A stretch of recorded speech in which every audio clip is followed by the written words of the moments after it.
Estou aqui no Centro de Cornélio Procópio conversando com o Madison. Madison é um contador e especialista em contabilidade eleitoral. A parte pública, o Madison foi indicado para conversar sobre fundo eleitoral. Esse assunto é polêmico, mas é importante aprender, né, Madison? É importante, é novo, é pela primeira vez o governo está financiando a campanha dos candidatos e o candidato, para se habilitar a receber, ele precisa entender um pouco como receber o recurso e como gastar também, mas é novo para todo mundo. E como funciona a questão de prefeitos e vereadores? Tem uma verba limitada? Como é que é? O governo aprovou em uma polêmica lei, ano passado, essa questão do Fundo Especial de Financiamento de Campanha. Ou seja, o governo está financiando a campanha dos candidatos. Ele deixou a critério dos partidos a distribuição disso a nível municipal. Então, lógico que cada partido recebeu uma cota do governo, isso foi dividido pelo número da bancada federal, né? E o partido tem a responsabilidade de fazer o rateio entre os candidatos a prefeito e a vereadores. Então é um critério de cada partido, né? Alguns repassam para cidades que têm candidato a prefeito pelo seu partido, outros não repassam. Então esse critério ficou exclusivamente dos partidos e da estadual, principalmente, que controla esse percentual, inclusive percentual das mulheres, né, que é o FEFSE Mulher. Esse percentual das mulheres quer dizer que elas têm um valor diferenciado? As mulheres têm a obrigação, né, a legislação define que a mulher tem que ter uma participação na política de 30% no mínimo. Automaticamente o recurso destinado nesse fundo especial, ele tem que ser destinado no mínimo também 30% para as mulheres. Tá? Então é importante, e esse controle é feito totalmente pelo partido estadual. Candidatos, tem cidades que estão recebendo vereadores, recursos de vereadores, tanto FEFSE Mulher, né, fundo para mulher e para os homens, como para prefeito. Então é uma receita federal que financia a campanha dos candidatos e é fiscalizada pela Polícia Federal, inclusive, e também pela Justiça Eleitoral, né, na aplicação desses gastos. Cornélio Procópio, qual é o valor que recebe um candidato a prefeito? Não tem um valor específico por cidade. Como eu te falei, cada partido depende da sua força política no estado e ele faz esse rateio. As cidades, por exemplo, o partido dos atuais prefeitos devem receber recursos aqui de um valor considerável. Nós temos três candidatos e eles devem receber recursos porque tem candidato a prefeito. Já os partidos que não têm candidato a prefeito, são raros aqueles que vão receber alguns recursos. Então, como eu já te falei, é um estudo feito pelo estadual que ele verifica a viabilidade de cada município, se é viável ou não enviar um recurso. Municípios grandes recebem muito e municípios pequenos nem sempre recebem esse recurso. Este fundo eleitoral, ao seu ponto de vista, com a experiência que tem nessa parte política, melhorou ou piorou a situação? Olha, eu não concordo com a aplicação de dinheiro público em campanha eleitoral, né? Eu sinceramente acho que não é para isso. O governo financiar campanhas, financiar material gráfico, financiar a mobilização de um candidato, eu não concordo, é uma opinião pessoal minha, né? Mas por um outro lado, a justiça fez um travamento muito grande dos gastos dos candidatos. Eles criaram muitos limitadores, né?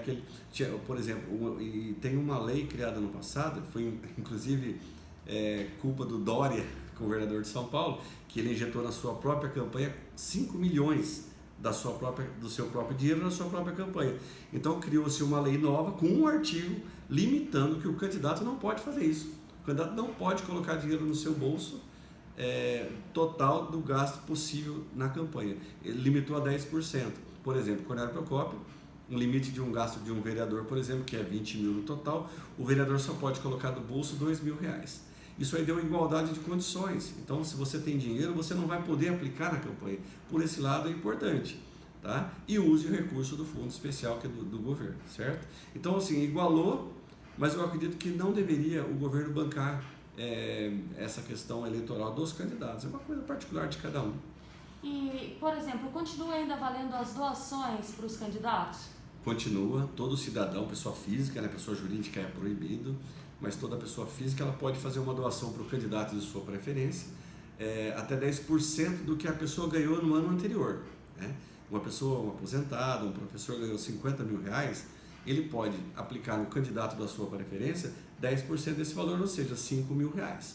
Tá? Isso é feito um controle pela Justiça, Receita Federal, que vai apurar realmente se o doador tinha condições de fazer essa doação. Então, nesse ponto não mudou, né? Permanece essa opção de uma pessoa física fazer doação para o candidato. Por exemplo, a pessoa que perceber que algum candidato está gastando além deste limite, é possível fazer uma denúncia? É possível, né? É visível, o gasto eleitoral está nas ruas. Você viu um carro andando na rua com som, você viu pessoas na rua trabalhando, se você conseguir identificar todas essas pessoas, lá no final da campanha, isso tudo tem que estar declarado. Né? Então, o movimento de pessoas, o movimento de papel na rua, hoje é obrigatório cada material impresso conter a tiragem, CNPJ da gráfica, CNPJ de quem pagou, que é o próprio candidato. Então, isso tudo está aparecendo na campanha. Então, se tiver alguém disponível para ficar conferindo, né, e anotando e fiscalizando quem está na rua, qual material foi na rua e ao final checar essa informação, ele pode realmente entender que um candidato usou recurso indevidamente na campanha. Especialmente neste tempo de pandemia, onde evita-se um pouco do contato pessoal, está sendo muito importante a ferramenta das redes sociais. Pode impulsionar publicações políticas? Pode. A questão da internet, ela está permitindo o impulsionamento, você vai pagar, vai declarar tudo isso na campanha eleitoral, existe um pagamento por isso, do impulsionamento. Aquele que não utilizar o impulsionamento, ele pode usar as ferramentas do Facebook, Instagram. É lógico que quando você começa sucessivas propagandas, eles cortam, né? O próprio Facebook, o Instagram corta isso. Mas é permitido, né? É o que está sendo possível utilizar. Né? E esse impulsionamento, digamos que é a forma de você entrar na residência de cada pessoa e ter contato com ela, já que muitas pessoas não estão recebendo os candidatos em casa, né? Nessa preocupação, fecha a sua porta, enquanto que a internet está aberta ali. Então é possível sim, e é uma ferramenta importantíssima para os candidatos. Impulsionar nas redes sociais é permitido, mas, por exemplo, um candidato que quer fazer um patrocínio em um programa de rádio, isso pode? Não, não pode.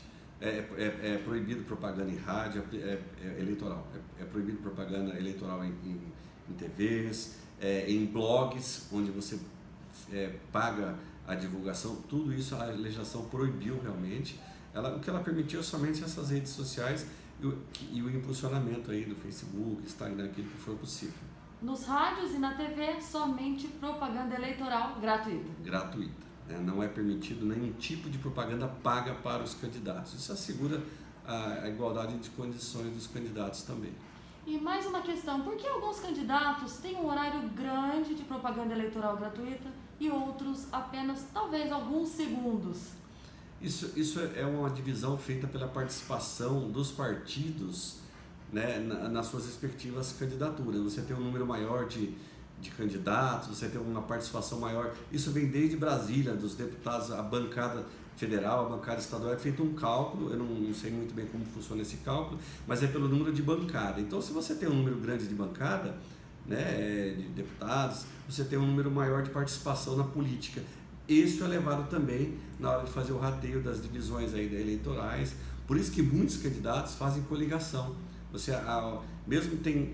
Nós temos, por exemplo, partidos que não têm candidato, mas estão coligados com o prefeito. Isso dá uma margem maior, de tempo maior na TV e no rádio, a participação. Então, esse é o cálculo que é feito. Tá certo. E aqueles candidatos que realmente não utilizam material gráfico e nem nada, ele só se candidata, a gente vê o nome ali no site da Justiça Eleitoral, mas a gente não vê nenhum tipo de divulgação dele. Tem um candidato sola de sapato, né? Aquele que vai de casa em casa, só gasta realmente a sola do sapato e um santinho, porque você precisa saber pelo menos o número dele para você poder votar, né? É muito comum isso, o candidato não tem gasto, né? Praticamente, digamos que o prefeito às vezes banca essa questão do material gráfico e não tem custo nenhum. O combustível, hoje a Justiça proibiu o candidato abastecer o carro dele com recurso também da campanha.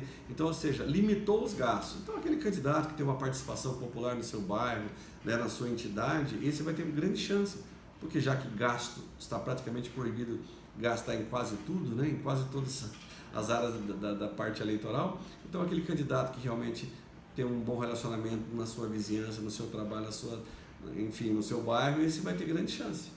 Madison, você presta assessoria para partidos e candidatos? Presto, né? Já há alguns anos, aí, aproximadamente 20 anos, diversas cidades nós temos essa assessoria, esse treinamento, e é muito importante porque hoje a contabilidade ela está muito presente na eleição, né? Tanto que a Justiça Eleitoral faz toda a checagem financeira, seja ela paga ou até mesmo aquela que é trabalho voluntário, que é contabilizado, baseado nas prestações de contas contábeis de cada candidato que nós fazemos. E daí por aí a Justiça vai tomar as medidas de fiscalizar e checar se aquilo que foi gasto, que estava na rua, está dentro da prestação de contas dele, feito pelo contador. Conversamos aqui com o Madison, ele que é contador e especialista na questão eleitoral. Daniele Souza para a RCFM.